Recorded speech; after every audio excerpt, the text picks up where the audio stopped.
there, senior high school learners! Welcome back! I'm Sir John, your teacher for today's episode. I am here to help you master the key concepts on function, specifically on evaluating function. Gentle reminders, do not forget your paper and pen to write your solutions later on. Are you now ready? Alright, what you need to know. After this lesson, you should be able to substitute values in a function and evaluate a function. What's in? Before we dig deeper about evaluation of function, let's recall our first lesson on function. Function can be related to this object. What do you call this object? That is right. This is a machine, a function machine. Why? A function is like a machine that relates an input into our output. Example, we have here a mango fruit. This is your input. Then, let's put this inside the machine. The machine will process our input. To have our output, here our output is a mango ice candy. This is our function machine, from the input relating it to the output. Because remember, a function is a special type of relation. Now, what's inside this machine? For us to understand why our input is related to our output. So let's get inside.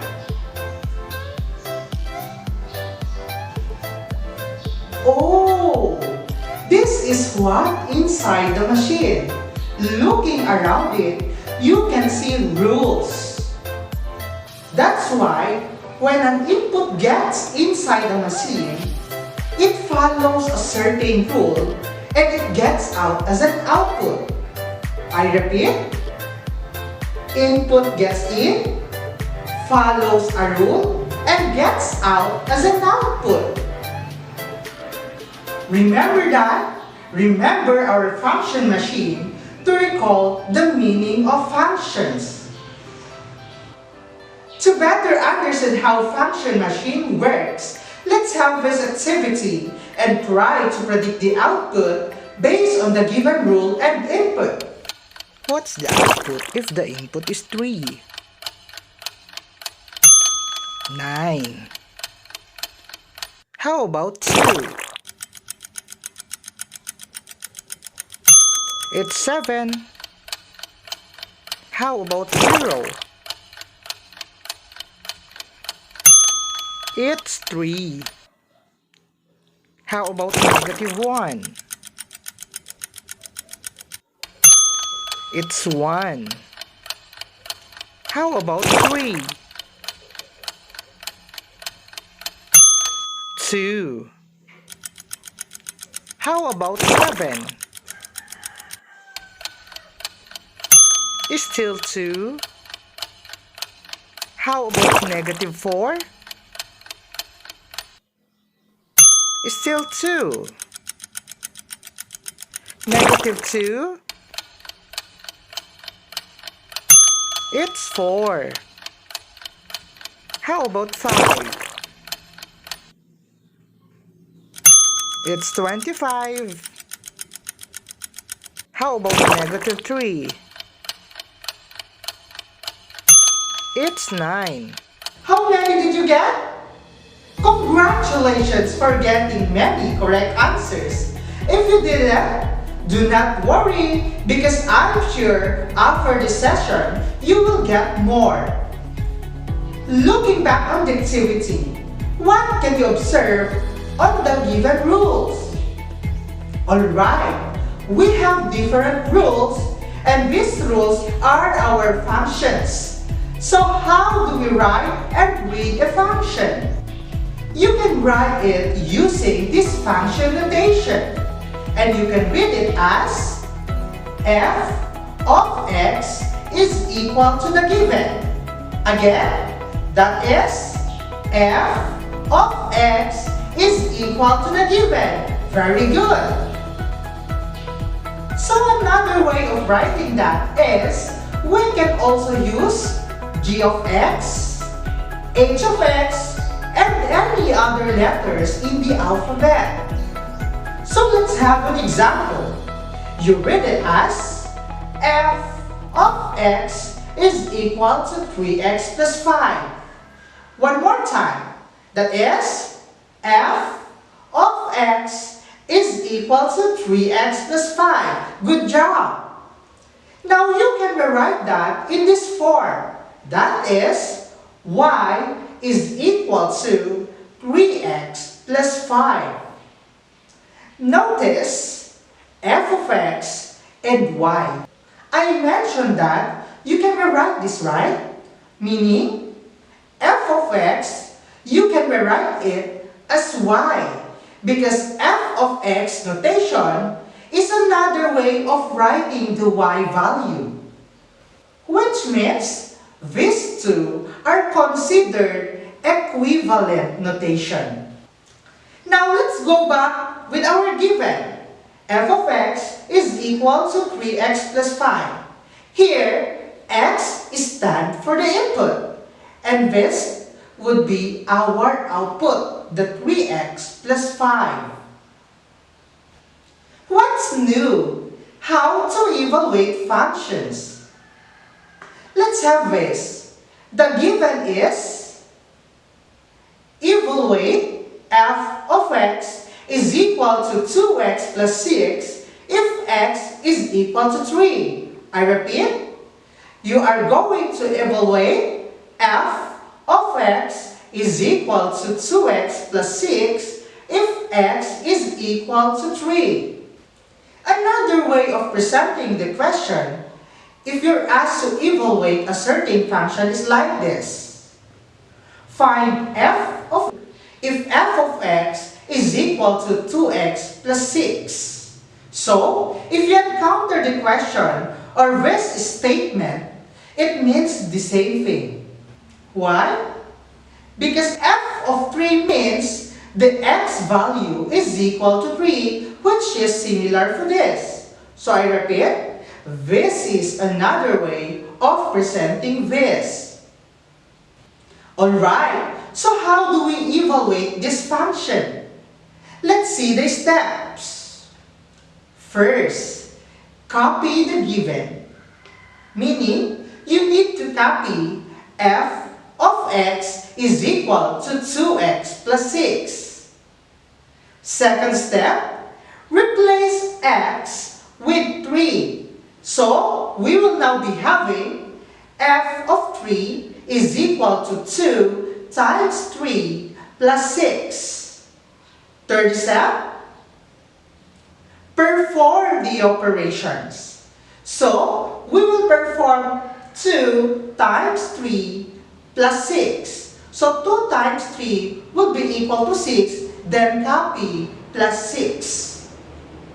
Then lastly, perform the remaining operations and write the final answer. So we have 6 plus 6 is equal to 12. So our final answer is f of 3 is equal to 12. Okay, let's have another. Evaluate f of x is equal to x squared plus 3x minus 4 when x is equal to 2. So what's the first step? Very good! Copy the given. So what will be our given? That is right. So we have f of x is equal to x squared plus 3x minus 4. How about our second step? You're right. Replace x with 2. So we will now be having, f of 2 is equal to 2 squared plus 3 times 2 minus 4. What is our third step? Correct. Perform operations. So we will now be having 2 squared is equal to 4. 3 times 2 is equal to 6. And copy minus 4. So we have now f of 2 is equal to 4 plus 6 minus 4. And finally, the last step we have the final answer. So let's perform the remaining. So we have 4 plus 6 is 10 minus 4 is 6. So we have f of 2 is equal to 6. Good job! Okay, this time it's your turn. So evaluate f of x is equal to x squared minus 1 when x is equal to 5. Choices: f of 5 is equal to 9. F of 5 is equal to 24. F of 5 is equal to 26.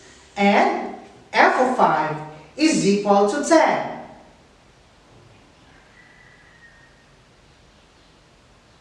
So what's your answer? Very good! F of 5 is equal to 24. So how did you get your answer? Alright, let's see the steps on your solution. So evaluate f of x is equal to x squared minus 1 when x is equal to 5. So first step is, alright, copy the given. So we have f of x is equal to x squared minus 1. How about second step? Good. Replace x with 5. So we have now f of 5 is equal to 5 squared minus 1. And the third step is perform operations. So we have now 5 squared is 25. Then copy minus 1 to have f of 5 is equal to 25 minus 1. And the final answer is 25 minus 1 is equal to 24. So f of 5 is equal to 24. Okay, let's have the other. Evaluate f of x is equal to 1 plus 3x plus x squared when x is equal to 1. Choices: f of 1 is equal to 3. F of 1 is equal to 2. F of 1 is equal to 4. And f of 1 is equal to 5. What is your answer? Very good. It's f of 1 is equal to 5. So let's look on the solution. Evaluate f of x is equal to 1 plus 3x plus x squared when x is equal to 1.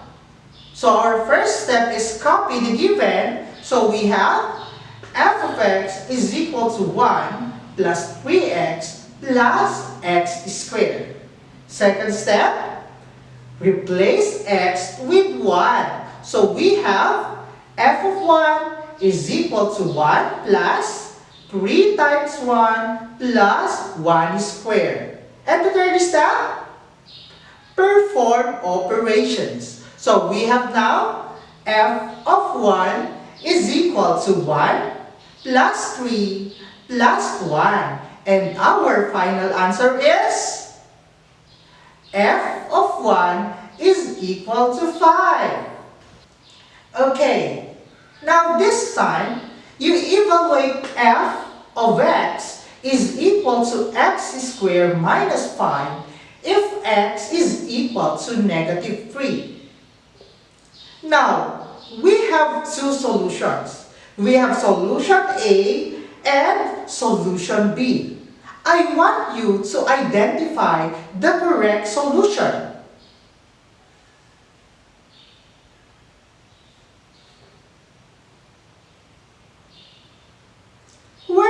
able to get it? The correct answer here is letter B. That is right. What is that? Observe this part of the solution. What makes A different from B or B different from A? That would be this, with the presence of a parenthesis. It is indeed a simple yet a powerful symbol in mathematics that can make a big difference. Why? Let's compare and let's focus on the solution, letter A. So looking on it, class, there is no parenthesis, meaning you only square 3. So that's why we have negative 3 square minus 5 means you only square 3. So we have square of 3 is 9. So we have now negative 9 minus 5. Comparing it to B, negative 3 is inside the parenthesis, meaning you square negative 3. So what is negative 3 squared? That will be positive 9. So we have 9 minus 5. That's why in letter A, negative 9 minus 5 is negative 14. While in B, 9 minus 5 is equal to 4. Did you understand? Alright. What's more?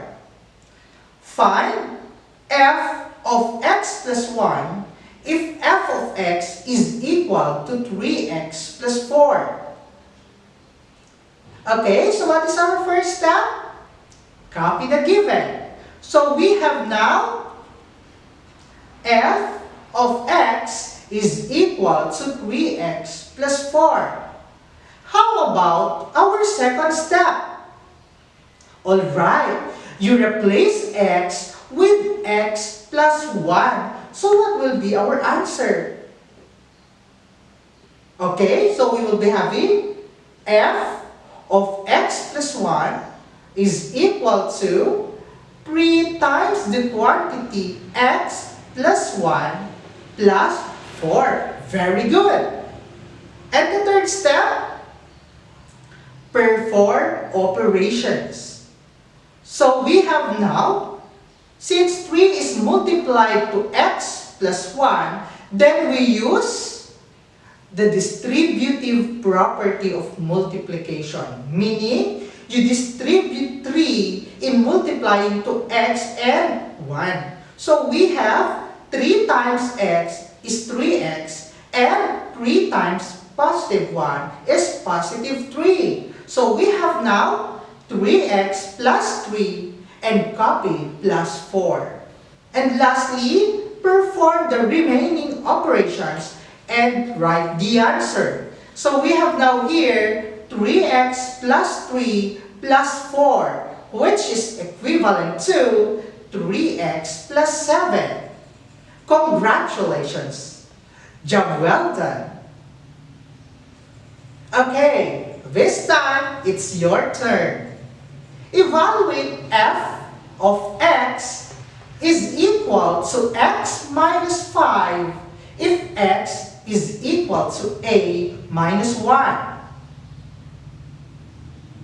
Choices: f of a minus 1 is equal to a plus 6. F of a minus 1 is equal to a minus 6.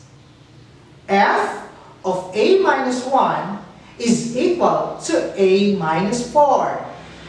And lastly, f of a minus 1 is equal to a plus 4.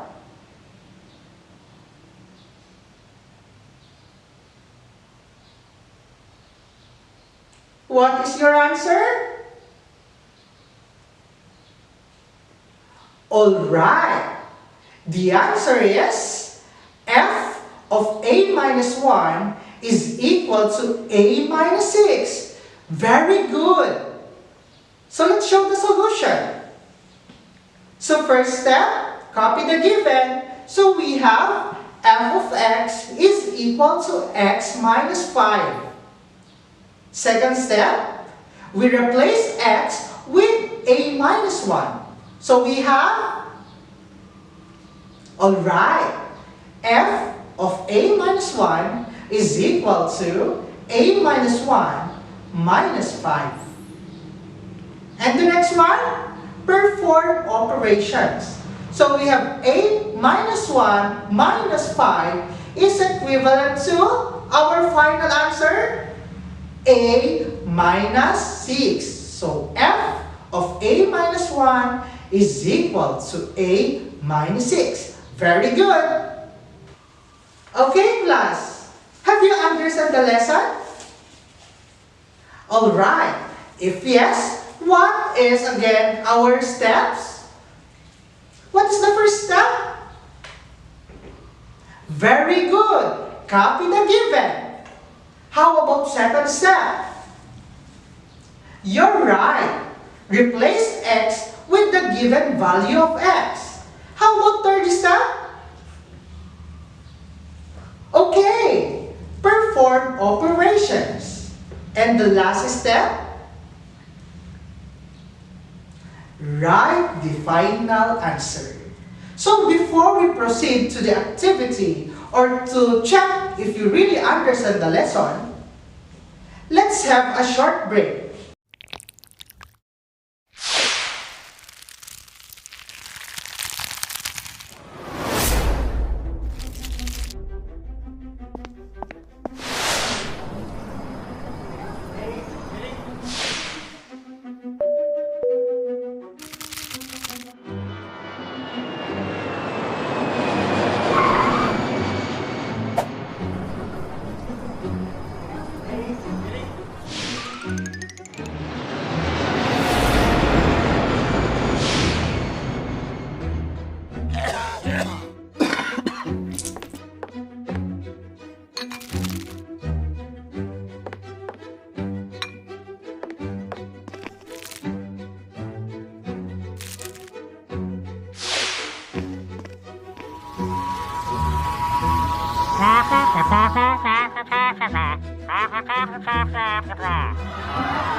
Welcome back, learners!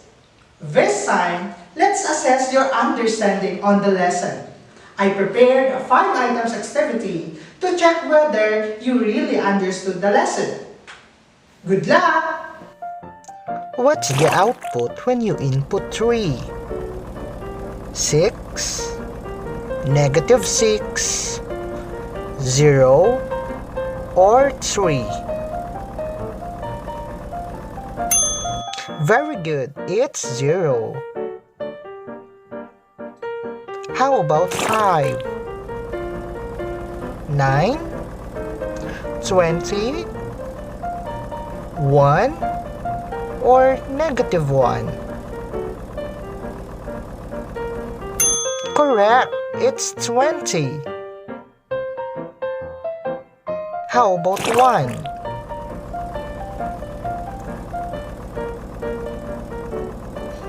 2, 1, 0, or negative 1?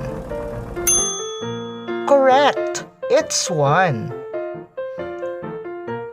How about 4?